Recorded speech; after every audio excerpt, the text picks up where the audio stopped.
Alright guys, this is a great new change that was introduced 1st of July, the new aged care standards. Basically, we recently went through a quality review for new aged care at home. That was based upon the old three standards that all home care providers need to go through. Nowadays, all aged care, home care providers, residential facilities, anything to do with aged care and the government, it's a single set of quality standards. And what stands out the most with this new model, standard one is the client. Okay, so you guys, everything with the home care package or whether it's a residential facility is around you. So your choice, your rights. There is a little leaflet in there which goes into more detail. I don't want to spend too much time on it, so just this one here. So after the session, have a read and really ask these questions to yourself. Is this what my home care provider is giving me now, or when I do inquire for a home care provider, will they be able to meet the new standards? Okay, so this is making it a lot trickier for existing home care providers to change and adapt to these new standards. We've always believed to be ahead of the game and predict, okay, well, what does the client really need the most? Most providers are happy and satisfied to just meet the standards. Selecting a home care provider shouldn't be about finding someone that only meets standards but exceeds these standards. And when you read them out, it's pretty basic stuff. So I have choice and treated with dignity and respect. Everyone should expect that just from everyone in general, not just your home care provider, but when you go to the shop. I mean, these are basic things that all people deserve, and especially in the elderly community. Definitely being treated with that choice and respect. I'll quickly go through these and a little bit more detail. I partner in planning, so when you make decisions with your home care plan and your care plan and your services, are they sitting down with you and you telling them, this is what I need, this is what I want, or is it the other way around? Have they provided a deal saying, oh, you can select the lifestyle package and this is what you get? Under this new standards, that is illegal. You can't be telling the client, this is what you're getting. You are telling the provider, this is what I want. So it's a bit of a change now where providers will drive the sales pitch and say, this is what you need. You know what? They don't know what you need. You know what you need. And sometimes you might not even know what you need yet. But it's your decision to make how you want to spend that subsidy. And they will plan that with you. And if you want to have assistance from a daughter, a son, another family member or carer, and they say, oh, look, they can't come, that's illegal. It's up to you who you want in that planning process, and up to you what you want to do in that care plan. Now, home care providers should be able to do that assessment with you and might notice, hey, there's a crack in the wall or a leaky tap, or maybe the steps on the front door, they're a bit dangerous. So all of this needs to be included in the assessment. So if you say, oh, look, I really don't like how my bathroom is, and they turn around and say, oh, look, we're just coming here to do cleaning, well, that's not good enough. A home care provider needs to be able to provide them services, and if not, if they don't do it, you can ask them, hey, look, I know Joe down the road, he does everyone on the streets, home maintenance and building requests, can you guys use him? By all means, they should be doing that. It's within your rights under the new standards that you can choose and design your home care package. Okay, remember, it's your package, not the provider's package. All we do is facilitate the funds that come in from Medicare and make sure that that money is spent according to your budget and your design of your care plan. Now, the other couple of dots there, I mean, it kind of moves away from you and more onto the service provider. So when you look at standards 3 and 4, this is your personal care, your clinical care.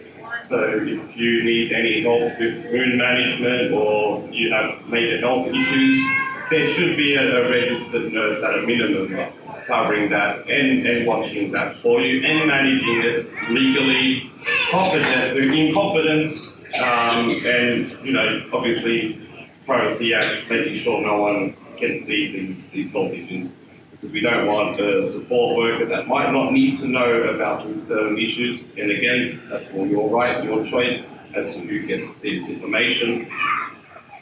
Point 4, again, it's kind of more like assistance with your daily activities. So this kind of changed from personal care to domestic care. Now it's clinical and services and supports for daily living. So in our organisation, we like to keep the one rate for personal care and domestic.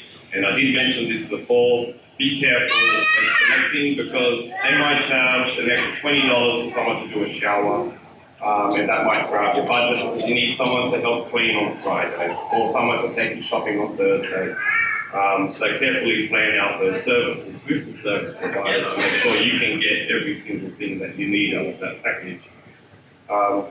But again, what we do, if you have a dietary requirement where it's like, oh look, I can only eat this certain type of food, that worker should know that. So your service provider should know, this is the type of meals I like to enjoy, these are the shops I like to go to, and they know what to do with that. So it's all within your rights. They can't start saying, oh look, we only serve this type of meal at this time of day and only this worker does it. No. You can tell them, I don't like that, I'm not happy. And they have to resolve that problem. Okay, so you feel free to complain. There is a big thing about recipients feeling threatened, that they can't contact the manager. A lot of the time, you guys might not want to raise it directly to that support worker. Maybe the issue is with the support worker and you don't want to confront that person. There should be a number where you guys can go to and they will deal with that nicely and quickly and professionally.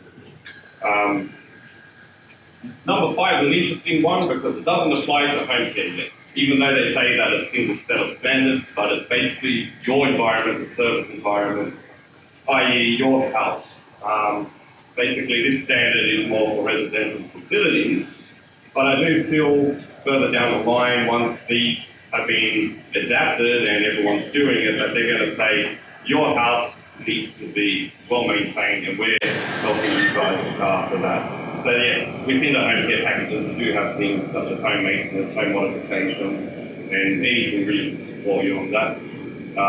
So making sure that that house is right for you. You want to stay home, you don't want to leave that home, but you want that home to adapt with your health needs as time goes on.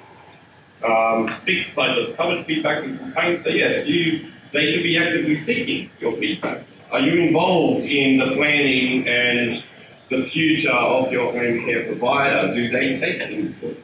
Do they ask, what else could we be doing better? Or what don't you like that we should work on? And these are the types of things that they should already be doing now under the new standards. If they're not doing that, again, that's illegal. They need to always focus on the quality of services, and the only way they can know it's quality is by you guys giving them that feedback. But they should be asking the question as well. Number 7, are the staff qualified? Okay, do we know? Do you guys know that the nurse they sent you actually has their registration and their certificates up to date? You guys need to know this information. Again, if the workers are coming to you, they need to be qualified, they need to be registered, they need to have all their certificates and training and all of that up to date. If they don't, it's non-compliance. The workers shouldn't be going to your house at all to do these services. Someone told me a story that they sent a cleaner down for a domestic service and the client asked for personal care and the worker said, I don't do that. Does that mean that person gets charged 1 hour cancellation? Most likely under that system they probably will. Your support worker should be able to both do your personal care services and domestic services. If you change your mind during service, you're entitled to do that. If they come in and say, no, I'm here to do this, that's illegal. You tell them what you want on that day. When you wake up in the morning and you say, oh look, I can't go shopping today, okay? Just get me breakfast. Oh, sorry, I don't cook. Well, that's not good enough. I mean, they need to know how to handle you guys And what you guys need, full design. Not sending out different people with different qualifications. No. They need to be able to adapt and provide the services that you ask. Regardless of what's on the paper, it's your service, it's your package. You own the package.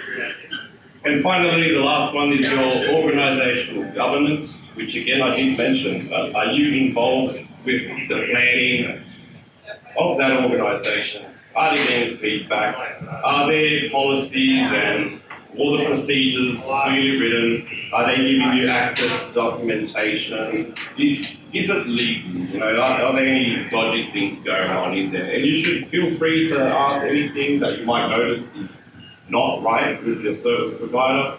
Ask them the question. If they don't give the information, that's not compliant. They need to give you guys everything you need to know any time of the day, not throw you around this gigantic loop and say, oh, look, Sally's not in today, so I'll get her to call you back, and you know, you never get that call back. So everything that you guys raise must be dealt in a timely fashion, and obviously with privacy and confidentiality in mind. Like I said, I don't want to spend too much time because our guest speaker's coming up next. Feel free to read. There's a nice full page there with all the standards, and it tells you what your expectations are under this new standard.